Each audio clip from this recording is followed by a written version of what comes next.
नमस्कार, आपण पाहता स्टार वन महाराष्ट्र न्यूज, जनसामान्यांचं निर्भीड व्यासपीठ। आजच आपल्या चॅनलला लाईक करा, सबस्क्राइब करा, शेअर करा। नाशिकच्या सिन्नर तालुक्यातील वावी गावात आईसोबत रस्त्याने पायी जाणारी तरुणीचं अपहरण झाल्याची घटना घडली होती।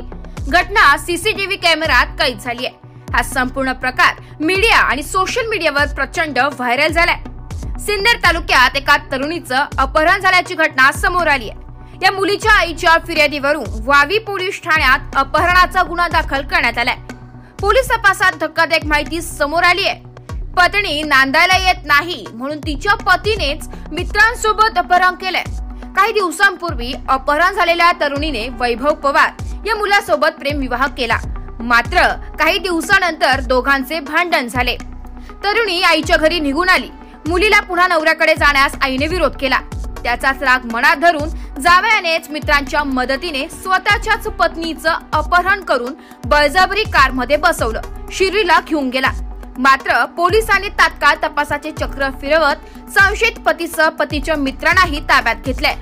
अपहरणानंतर वावी पोलिसांनी वेगाने तपासाची चक्र फिरवत अपहरण पत्नीची शिर्डी बस स्थानक परिसरातून सुटका केली आहे। त्यानंतर पतीला अटक करून कोर्टात हजर केलंय।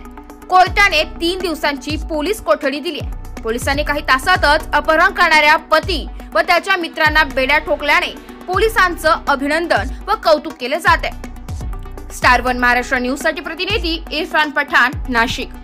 नासिक जिले के सिन्नर गांव के पास का एक वीडियो वायरल हो रहा था समाज माध्यम पे, जिसमें कुछ लोग एक महिला को किडनैप करके गाड़ी में जबरदस्ती डाल के ले जा रहे हैं, ऐसा दिख रहा था। उस घटना के बारे में पुलिस ने जब इन्वेस्टिगेशन की तो ये पता चला कि ये महिला, जिसका नाम है वैभव कल्याणी पवार, वो कल्याणी पवार महिला जो है उसका पति के साथ वो नहीं रह रही थी।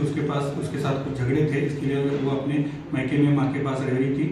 तो ये जो अपहरण का जो घटना है उसके पति ने ही किया था। जो पति नाम, जिसका नाम है वैभव पवार, ये वैभव पवार उसके कुछ दोस्तों के साथ उसने इस महिला को जबरदस्ती अपने साथ लेके गया था शिरडी। ये घटना के बारे में पता चलने के बाद उस महिला के मां के फिरियाद के ऊपर हमने वावी पुलिस स्टेशन में गुना दाखिल किया है। इसमें हमने भारतीय न्याय संहिता कलम 127, 115 और 140(3) के तहत किडनैपिंग का गुना दाखिल किया है। और इसके अलावा इस महिला के पति और उसके मित्रों को हमने अरेस्ट भी किया है और माननीय न्यायालय ने उनको 3 दिन के पुलिस कस्टडी रिमांड में भेजा है। इस घटना का जो भी और इन्वेस्टिगेशन है वो PSI कोठावाले जो है वावी पुलिस स्टेशन के वो कर रहे हैं और इसकी जो भी आवश्यक कार्रवाई की है वो नासिक पुलिस के द्वारा की जाएगी।